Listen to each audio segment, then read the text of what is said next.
Welcome back. Moving on to our second segment for today, talking about women empowerment in Egypt.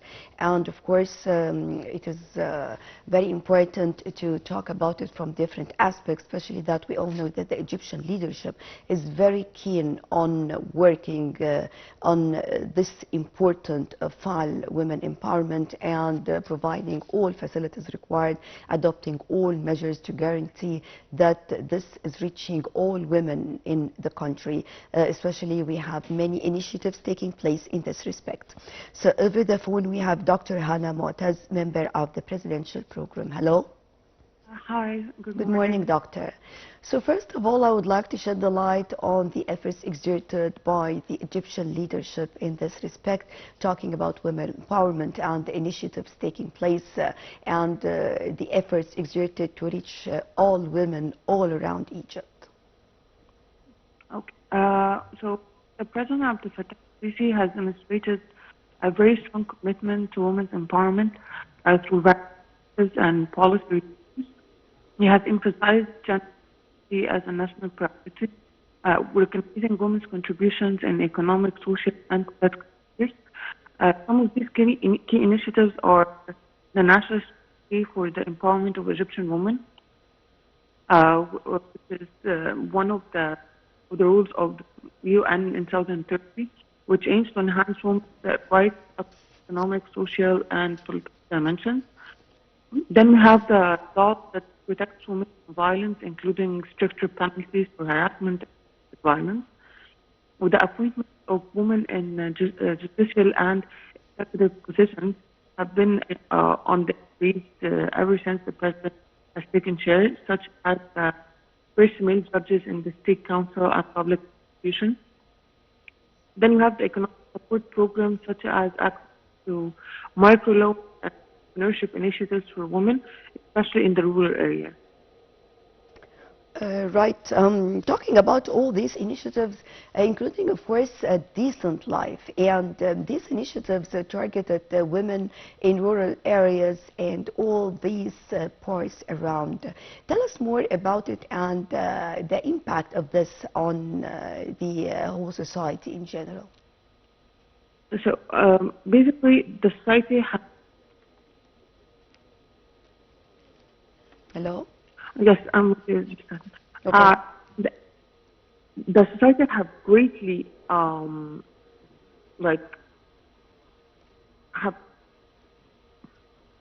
greatly lived for these initiatives, because when we see how women are being supported and we see how far they have done in their life, it makes young women want to do more, want to be like those people. They want to, they look up. At first, we didn't have that much of a power as a woman, but now when we do, it's something that gives you the initiative to work hard, to be better, to do more to your country. It made women feel as much as responsible as a man in her role in the Egyptian society and in the Egyptian political atmosphere. Because now when you take a decision, it doesn't only affect you, it affects everyone around you, especially not just you, it affects the country. Well, okay, Doctor, talking about the role of the civil society in this respect, how do you see the role of the civil society, and what kind of support they can give? So, civil society acts like the women's NSW. Right. So the National Council for Women, it plays a crucial role in shaping and implementing policies that align with EGA's vision for gender equality. It does many things. Advocates for legislative reforms to protect women's rights, conduct awareness campaigns on issues like domestic violence, financial literacy, and political participation, implements economical empowerment programs by providing women with financial resources and training, supports initiatives to enhance women's representation in leadership positions, as well as cooperates with international organizations to align Egypt's policies with the global gender equality standards. Right. Do you think a private sector can play a role in this as well? The private sector, of course. I believe that the hardest part is making like the not the private sector, more of Egypt itself to do this part of an initiative. So it's way easier for the private sector also adopt it, because when you change a country, it's completely different than changing a company. A company is less hard to change.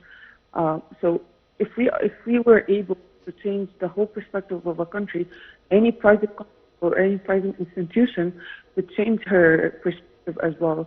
Because it's hard when you go to the mass of the people, but the private sector is more of they're more compiled, if I may say so. If we have like 1 million people outside having the private sector, maybe 800,000 or 500,000. So the numbers that you can expect is less. So the impact would, if we were able to do the same impact, it would be much higher. So what do you think of the role of the National Council for Women in carrying on with this vision? Well, they did, like I said, they did many initiatives in order to fulfill Egypt's vision for gender equality. Like I said, that implement economic empowerment programs, support initiatives to enhance women's representation, collaboration with international organizations, and advocate legislative reforms to protect women's rights. So they have done many great reforms in the Egyptian society. Right. Hello? Yes, I'm with you. Okay, can hear you. Oh, okay. Do you just want to repeat that last part? Right. Doctor, we're talking about the role of the National Council for Women, talking about the role of the civil society, the private sector. We always say that in such cases, we can never depend only on the government. We have all to work or act as one man in this respect. And of course, in addition to the volunteers and many of the young people that we have seen following and carrying on and joining many of the presidential programs and the leadership programs, working very hard to reach these areas. Could you tell us more about the role of the young people in this?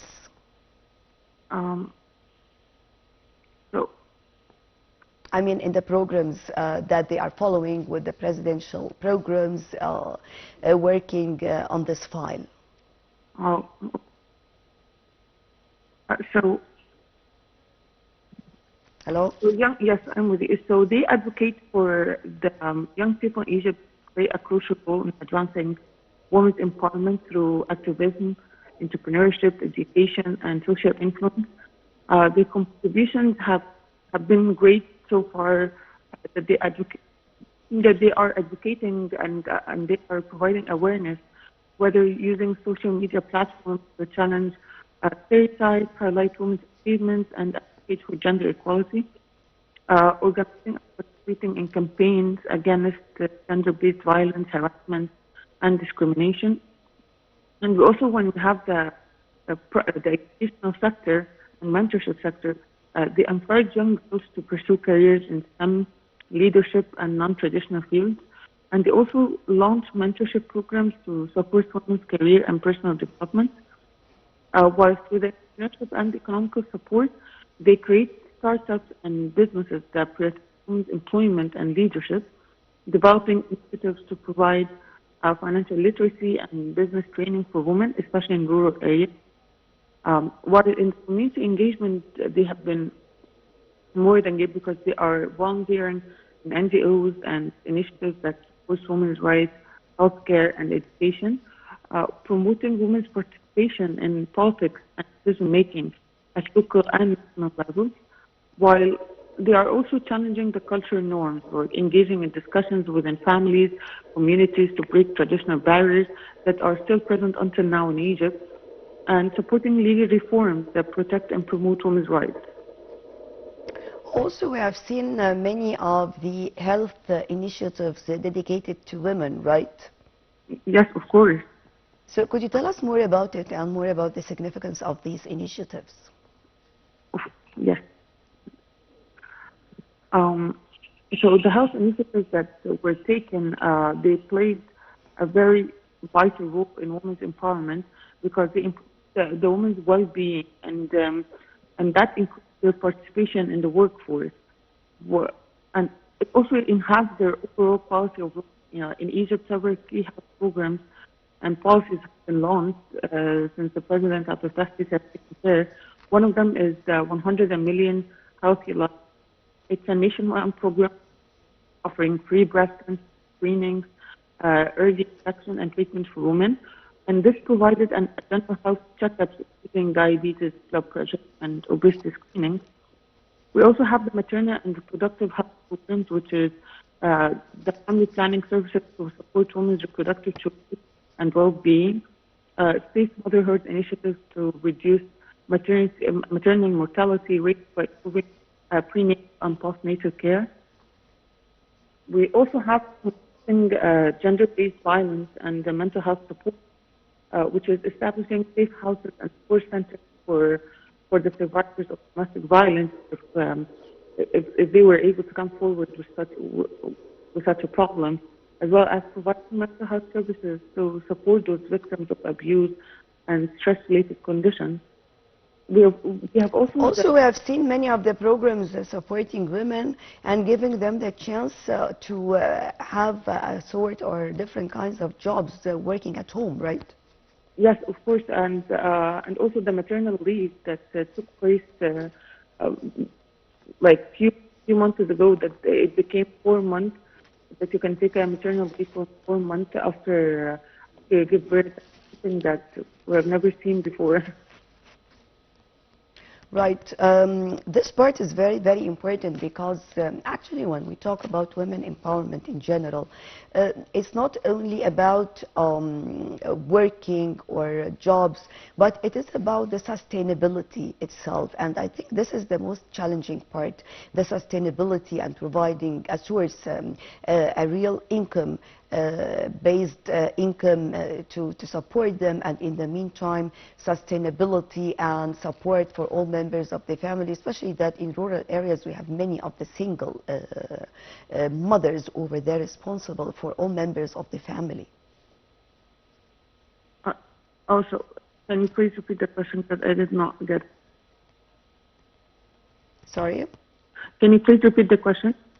Well, I'm talking about these programs. These programs took place to support women empowerment in general, but not only providing jobs, but we are keen to work more on the sustainability of their life in different areas. So I want to talk about this part in particular, the sustainability and also the support when it comes to working from home, the educational system. We have many of the women that are living, or let me say, single mothers living in rural areas and responsible for all members of the family. Okay. So, of course, the Women Empowerment Initiative in Egypt, they did not only support women in the big cities, but they also supported women in the rural areas by programs. Like there's a program to create gender equality with sustainable development goals, promoting economic independence and environmental awareness, such as the green entrepreneurship and sustainable employment like Hayat Karima, which is focused on improving living standards in rural areas, creating sustainable job opportunities for women in agriculture, in the crafts, and small businesses.